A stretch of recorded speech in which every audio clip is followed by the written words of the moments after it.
안녕하세요. 싸주TV의 펠레스코어. 저는 스포티비 축구 해설위원 송영주. 제 옆에는 TV7의 박밀달 코치입니다. 홍콩 갔다 왔대요. 네, 홍콩 다녀왔습니다. 네, 다녀온 지 이제 일주일 됐죠. 네. 홍콩은 정말 별들이 쏘근대입니까? 네? 별들이 쏘근대. 저는 이 노래를 잘 몰라가지고. 네. 세대 차이가 느껴집니다. 저도 홍콩 갔다 와봤습니다.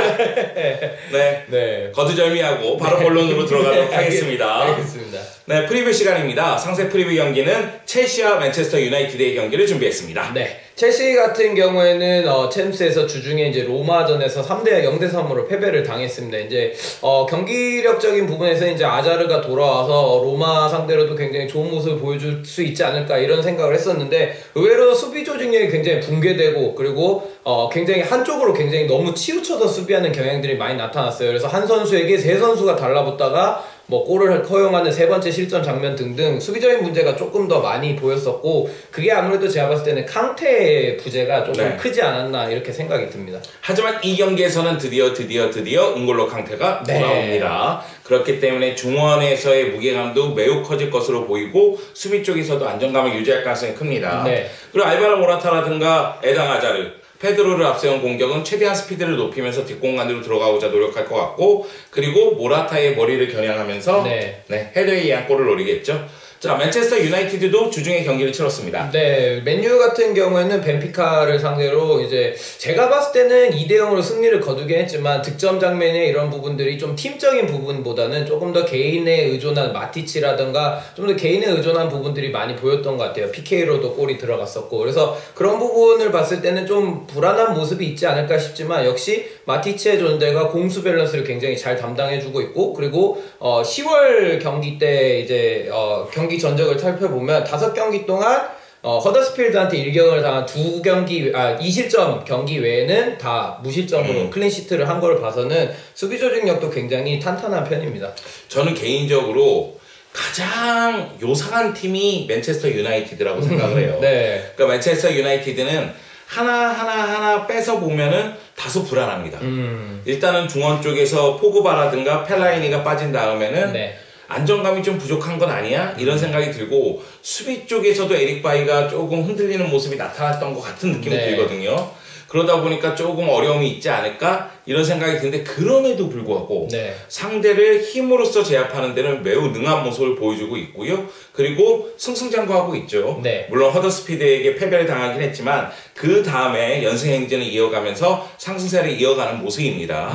그렇다면 누가 승리할까요? 저 같은 경우에는 조금 더 첼시 쪽에 힘을 실어주고 싶습니다. 그래서 첼시 같은 경우는 모제스가 부상이라 그래도 자파코스타라는 오른발잡이 풀백이 한 명 더 있거든요. 그래서 이 중원 싸움이 치열해지게 되면 아무래도 좌우 윙백이나 측면 자원들이 굉장히 중요해지게 되는데 맨유 같은 경우는 최근에 영 발렌시아 조합을 내세웠었는데 영과 발렌시아는 둘 다 오른발잡이로서 이제 영이 안쪽으로 들어오는 경우가 조금 더 많이 발생하는 경우가 있었습니다. 그래서 중원 싸움이 치열한데 안쪽으로 들어오게 되면 조금 더 옵션적인 부분이 될 수는 있어도 넓히는 효과는 좀 더 부족할 수 있거든요. 그래서 조금 더 알론소가 왼발잡이로서 넓히면서 좀 더 측면 공격의 루트를 좀 더 활발하게 뚫어줄 수 있을 것 같아서 좀 더 첼시의 우세를 점하면서 첼시의 승리를 예상하겠습니다.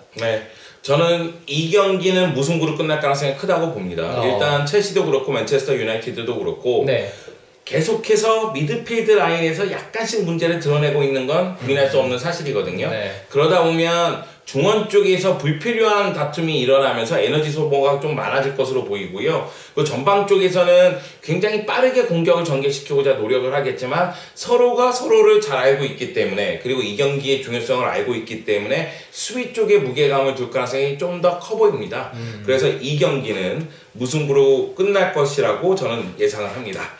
자, 상세 프리뷰 경기는 이것으로 마치도록 하고요. 그러면은 간략 프리뷰 경기로 가도록 하겠습니다. 먼저 맨체스터 시티와 아스날이 만났습니다. 맨체스터 시티는 정말 요즘 굉장히 파죽지세로 나폴리전도 4대2로 승리하는 등 공격력, 수비력 굉장히 좋은 모습을 보여주고 있습니다. 근데 제가 좀 더 한 가지 포인트로 두는 거는 아스널이 유로파를 나가기 때문에 조금 더 휴식 기간이 맨시티보다는 조금 더 짧을 거라고 보고 있어요. 그래서 저는 맨시티의 상승세와 더불어 휴식 기간을 좀 더 잘 이용한 맨시티가 승리할 거라고 봅니다.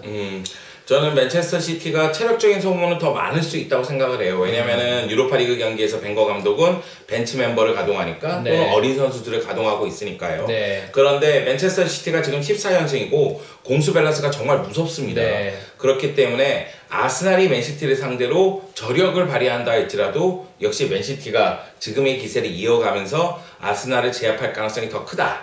그래서 저는 맨시티의 승리를 예상하도록 하겠습니다. 네. 자, 그러면은 K리그 클래식 경기를 한 경기 뽑아볼까요? 네. 울산과 전북이 만났습니다. 울산 같은 경우는 좀 갈 길이 바쁩니다. 이제 3위 경쟁에 이제 들어와 있고, 반면에 전북 같은 경우는 우승을 확정짓지 않았습니까? 근데, 꼭 우승을 확정짓다고 해서 경기력이 나빠지는 경우를 사실 보기는 좀 드물었던 것 같아요. 선례들을 보게 되면. 그래서 전북이 좀 더, 사실 여태까지 두텁게 시즌을 운영해왔기 때문에 그 부분에 대한 저력을 다시 발휘하면서 울산을 좀 괴롭히면서 무승부 정도는 끌어낼 수 있지 않을까 생각합니다. 아, 그래서 무승부? 네네네. 네. 그러니까 전북이 최근 강원에게 4대0 그리고 제주에게 3대0으로 승리를 거두면서 네. 우승 확정지었죠. 네. 이미 우승을 확정지은 팀들은 샴페인을 터뜨렸기 때문에 정신력이 좀 나태해질 수밖에 없습니다. 그렇기 때문에 이 경기를 뽑았거든요. 울산 같은 경우에는 최근 3연패를 당하면서 분위기가 너무 안 좋은데 네. 전력적인 측면이나 경기력적인 측면에서는 전북이 당연히 우위에 있잖아요. 그쵸. 그럼에도 울산은 3위 경쟁을 해야 되고 다음 시즌 AFC 챔피언스 리그에 나가기 위해서는 네. 반드시 승리를 거둬야 되기 때문에요. 네. 아마도 이 경기에서 사력을 다할 가능성이 큽니다.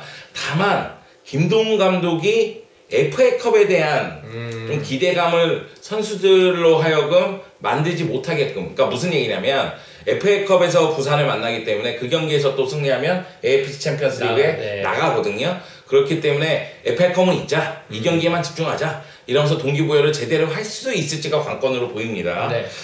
저는 사실 전북이 승리할 가능성이 크다고 생각하지만 제 개인적인 바람을 담아서 울산의 승리를 밀도록 하겠습니다. 굳이 울산에 바램을 하시는 특별한 이유가 혹시 있으신가요? 3위 경쟁이 마지막 순간까지 엄청 뜨거웠으면 좋겠어요. 그렇죠. 네. 다만 이제 울산 팬들은 저의 바람을 원하지 않죠. 제가 송펠레이기 때문에.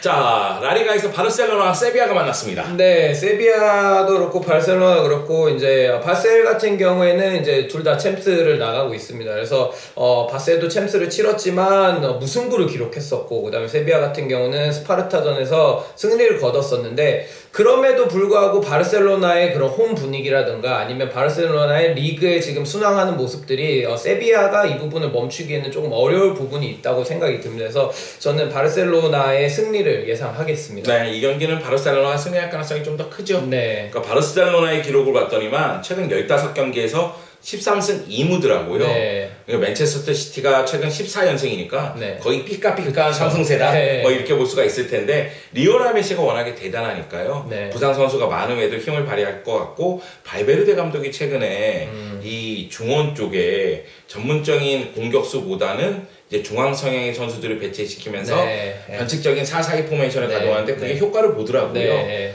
반면에 세비야는 파레와 카리소가 부상이기 때문에 수비 쪽이 흔들릴 가능성이 있다. 그런 측면에서 봤을 때 바르셀로나의 승리가 예상이 됩니다. 그리고 이 경기 도르트문트와 바이에른 뮌헨의 경기 대여 클래시커가 펼쳐집니다. 네, 정말 빅 경기는 부인할 수 없는 사실인데 최근에 도르트문트가 분위기가 그렇게 좋지만은 않은 것 같습니다. 무패를 기록하다가 한번 미끄러지게 되면서 그 이후에는 비기는 경기가 굉장히 많아지고 그리고 실점하는 경기들이 굉장히 많아지고 있어요. 그래서 뮌헨 같은 경우는 감독 교체 이후에 좀 더 반등에 성공한 모습이고, 그래서 뮌헨의 분위기가 도르트문트보다는 조금 더 좋다고 보기 때문에 원정 경기임에도 불구하고 뮌헨이 승리할 수 있다고 생각합니다. 이 경기 좀 묘하지 않아요? 네, 좀 묘하죠. 묘한 이유가 물론 도르트문트도 지금 부상 선수가 굉장히 많습니다. 특히 측면 수비 쪽에 피스책이라든가 에릭 드룸이 부상이기 때문에 바르트라가 오른쪽 풀백으로 나가고 있는 상황이긴 한데요. 오바메양이 최근 5경기에서 골이 없어요. 그러면서 상대를 제압하는 힘이 떨어졌고 그러다 보니까 최근 6경기에서 1승 3무 2패를 기록하고 있습니다. 반면에 바이에른 뮌헨은 공격 라인에 부상 선수가 있어요. 그래서 파괴력이 좀 떨어지지 않을까 이런 생각이 드는데 하메스를 앞세워서 공격력을 유지하고자 노력을 하고 있고 나름대로 코만이라든가 로벤이라든가 하메스가 제 역할을 또 해주고 있습니다. 그 점을 봤을 때는 바이에른 뮌헨이 승리할 가능성이 좀 더 커 보입니다. 자, 피오렌티나와 AS 로마의 경기. 네. 저는 피오렌티나가 리그 분위기가 로마보다는 좋지는 않다고 봅니다. 근데 피오렌티나 같은 경우는 주중에 충분한 휴식을 취할 수 있는 상황이 되었고, 로마 같은 경우에는 이제 챔스를 나가면서 휴식을 조금 더 물론 로테이션을 어느 정도 돌리긴 했습니다만 휴식적인 부분들이 좀 모자란다고 보고 있고, 그리고 피오렌티나 같은 경우는 홈에서 조금 더 로마보다는 조금 더 상승세를 탈 수 있는 분위기가 분명히 존재하기 때문에, 왜냐면 휴식을 취한 상태에서 홈에서 바로 경기를 하니까요. 그래서 그런 부분들이 로마를 좀 더 괴롭힐 것 같고, 그래서 무승부를 기록할 것 같습니다. 피오렌티나가 또 홈에서 강한 면모가 좀 있으니까 네. 그 점이 작용할 것 같다. 네. 저는 로마에게 감동을 받았기 때문에 로마를 밀도록 하겠습니다. 샤라위, 네. 페로티, 네. 에딘제코. 네. 무섭더라고요. 네. 그리고 로마가 최근 기대가 좋기 때문에 피오렌티나에게 승리하지 않을까? 그리고 피오렌티나가 공격은 위력을 발휘하고 있어요. 지오바니 시메오네라든가 키에사라든가 아이세릭이라든가 이런 선수들이 나름대로 고군분투해주고 있는데 수비가 좀 불안하더라고요. 그래서 크로토네전에서 패배한 모습이 나왔었는데 네. 그런 점을 고려했을 때는 로마의 승리가 예상이 됩니다. 홍콩 갔다 와서 갑작스럽게 프리뷰를 하고 있는 박미르다 코치. 근데 이게 프리뷰를 오랜만에 준비를 했는데 하면서 좀 재밌었습니다. 약간 제가 홍콩 가기 전에 아실지 모르겠지만 제가 다 틀리고 가가지고 네. 이번에는 좀 다 맞춰보겠다는 의지로 좀 많이 준비하긴 했는데 모르겠습니다. 이 사주TV 펠레스코어 준비하는 사람들 좀 분발해야 돼요. 네. 어떻게 송펠레보다 다 더 틀려. 이명철이 다 틀리고 갔어. 그쵸, 예. 나 참. 아마 저의 기운을 잃어받으신 게 아닌지 저희가 죄송하다고 말씀 전해드리고 싶습니다. 아니 무슨 강팀이 홈에서 펼치는데 원정팀이 다 이긴다는 거야. 네. 이게 그런 묘한 매력이 있습니다. 예. 나는 깜짝 놀랐습니다, 이명철한테. 네. 그 패기에 놀라고 말았어요. 역시 젊더라고요. 네. 자, 그러면은 이 프리뷰 시간은 이것으로 마치도록 하고 다음 시간으로 돌아오도록 하겠습니다. 감사합니다.